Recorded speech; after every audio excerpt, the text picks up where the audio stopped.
이번 시간 수능 핵심 영단어는 accompany입니다. accompany는 companion,과 company와 동일한 어원을 가지고 있습니다. companion의 com은 함께, panion은 빵을 먹는 이죠. 함께 빵을 먹는 사람, 즉 동반자를 뜻합니다. He happened to be my traveling companion. 그는 어쩌다 보니 여행을 함께하는 동반자가 되었다라고 할 수 있고요. 그걸 같이 빵 같이 먹는 사람들이 모인 조직이기 때문에 company는 회사라는 뜻을 가지게 됐죠. The goal of every company, 모든 회사들의 목적은 to make profits, 이윤을 창출하는 거다라고 얘기할 수 있습니다.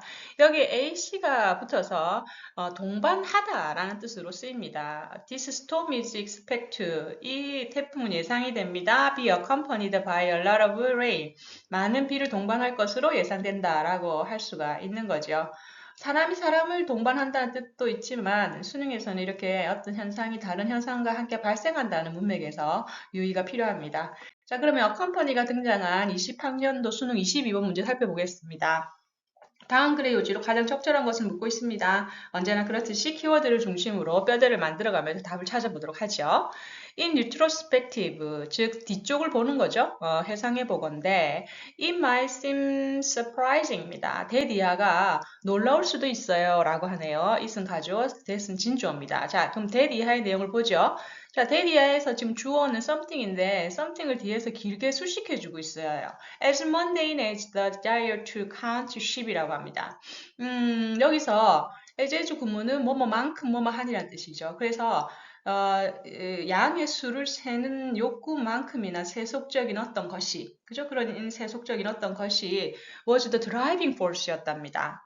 그죠? 무언가를 만들어내는 힘이었다. 즉 한마디로 추진력이었대요. 그게 무엇을 위한? for an advance, 어떤 발전을 위한. 그 발전이 뭐냐? 또 뒤에서 꾸며주네요. as fundamental as written language입니다. 자, written language는 글로 쓰여진 언어죠. 즉 문자의 발명을 얘기를 합니다. 글로 쓰여진 언어만큼이나 가장 근본적인 어떤 것의 발명 혹은 발전에 큰 영향을 미쳤다는 거죠. 이런 세속적인 행위가. 하지만 여기서 계속 가볼게요. The desire for written records, 즉 글로 레코드, 기록을 남기는 이런 욕망은 has always accompanied. 자, 여기서 우리가 배웠던 accompany, 즉 동시에 발생하다, 동반하다의 의미로 쓰인 거죠. 무엇과 항상 같이 갔어요? Economic activity, 경제 활동과 함께 갔다는 거죠. 항상. 그죠? 자, 그러면 여기서 그럼 왜 그 문자의 발명과 경제 활동이 함께 갔을까? 뒤에서 설명을 합니다.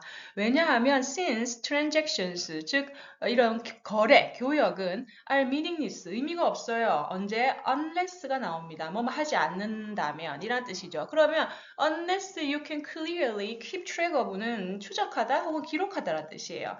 who owns와 누가 무엇을 소유하고 있는지를 기록을 명확하게 하지 않으면 이 거래 행위 자체가 의미가 없는 거예요. 그죠? 그래서 장부를 만들고 거기에서 갑이 얼마를 빌려갖고 을이 얼마를 팔았으면라는 기록이 남아야 된다는 거죠. 그렇기 때문에 뭐다? 항상 이 문자의 발견은 문자의 발명은 경제행위와 함께 갔다라고 얘기를 합니다. 그래서 여기서 기본적인 핵심 언어다 economic activity와 written record는 동반자 관계였다라고 해석할 수 있는 거죠. 그래서 accompany를 이해를 못하면 이 문장의 맥락을 캐치하는 데는 좀 어려움이 있죠. As such, 이와 같이 early human writing, 초기에 그 글로, 그죠? 인간의 기록은, 문자화된 기록은 is dominated. 대부분이 뭘 차지하고 있었어요? By feeling and dealing이 차지하고 있었어요. dominate는 지배하다라는 건데, 대부분이 그것에 의해서 지배당하다, 즉 차지하다는 의미로 해석할 수 있습니다. feeling and dealing은 휠은 그 바퀴잖아요. 그래서 운송, 그리고 딜링은 거래 내용이 대부분이었다는 거예요. 예를 들어서 collection of bills, bills and contracts입니다. 어떤 영수증이라든지 청구서라든지 아니면 계약서라든지 이런 것이 대부분을 차지하고 있었습니다. 초기에 문자화된 기록들은. 그죠? 그럼 그 예시로서 이런 아이들을 언급을 하고 있는 거죠. 주장 그리고 예시를 지금 순서대로 열거하고 있다라고 볼 수 있습니다. Long before, 자 여기서 이제 부사절이 나왔네요. Long before we had writing writings of prophets입니다. prophets는 이제 예언자들의 그죠? 뭐 어떤 종교적인 예언자라든지 이런 것들의 기록이 훨씬 이전부터 we had the writing of prophets 이윤에 대한 기록이 우리가 더 먼저 있었다는 거예요. 훨씬 그 이전부터. 그래서 in fact 사실 many civilizations 많은 그런 초기의 문명들 그죠? 뭐 이집트 문명, 황하 문명 이런 애들이 never get to the stage 그런 단계까지 올라간 적이 없어요. 자, 어떤 단계냐면 of recording and leaving behind the kind of great literary works입니다. 그런 훌륭한 문학적 작품을 기록하고 남기는 그런 단계까지 간 적이 없다라는 거예요. 오케이. 즉 대부분이 다 영수증이었다는 겁니다. 그러면서 뒤에 that이 또 꾸며주네요. that we often associate with인데요. 이때 이 보시면 associate A with B의 구조를 가져서 A와 B를 관련시키다는데 지금 A가 literary works로 수식을 받고 있죠. 그래서 우리가 종종 history of culture, 문화의 역사와 관련 짓는 그 literary works, 엄청나게 위대한 문학적 작품을 남기거나 기록한 적도 없다라는 그 단계까지 올라간 적이 없다라는 겁니다. 오케이. 자, 그럼 앞에 있는 내용에 대한 부연 설명이 계속 이어지고 있다는 거 여러분 흐름을 놓치지 않고 캐치하셔야 됩니다.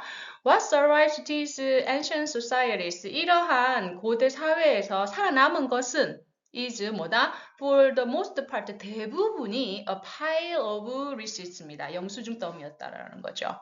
If it is were not for commercial enterprises인데 이 좋은 표현이죠. If it were not for는 만약 무엇이 없었다면이라는 가정법 문형입니다. 그래서 이런 상업적인 거래가 만약에 없었어요. 그 상업적인 거래가 뭔데? That produced those records입니다. 이러한 기록들을 생산해내는 이런 상업적 행위가 만약에 없었다면 we would know far far less about something. 즉 무엇에 대해서 훨씬 몰랐을 거라는 거죠. less는 그죠? 마이너스이니까 무엇에 대해서 cultures 문화에 대해서 that they came from 그런 이런 레코드들이 오게 된 그런 문화에 대해서는 우리는 알 길이 없었을 거라는 겁니다. 그래서 기본은 뭐다? 바로 pile of receipts 즉 경제 활동과 관련된 문서들이다라고 얘기를 할 수 있는 거죠. 그럼 이 글의 요지는 이미 다 나왔죠. 뭐예요? 바로 desire for written records는 뭐다? economic activity가 driving force였다. 이 얘기를 잡아야 되는데 지금 보시면 1번에 고대 사회에서 경제 활동은 문자 기록의 원동력이었다라고 해서 핵심 아이디어를 그냥 번역을 했다라고 볼 정도로 정확하게 설명을 하고 있습니다. 고전문화, 경제발전, 종교 역사, 문명, 위대한 작가 이건 아무런 상관이 없죠. 이렇게 읽어볼 가치도 없습니다. 자, 그럼 뭐다? 답은 1번이 되는 거죠. 자, 어컴퍼니가 등장한 20학년도 수능 22번 문제 살펴봤습니다. 어컴퍼니 중요합니다. 오케이, 뭐가 함께 발생하다, 동반하다 기억하시면서 오늘 수업 마무리하도록 하겠습니다. 감사합니다. 다음 시간에 만나요. 안녕.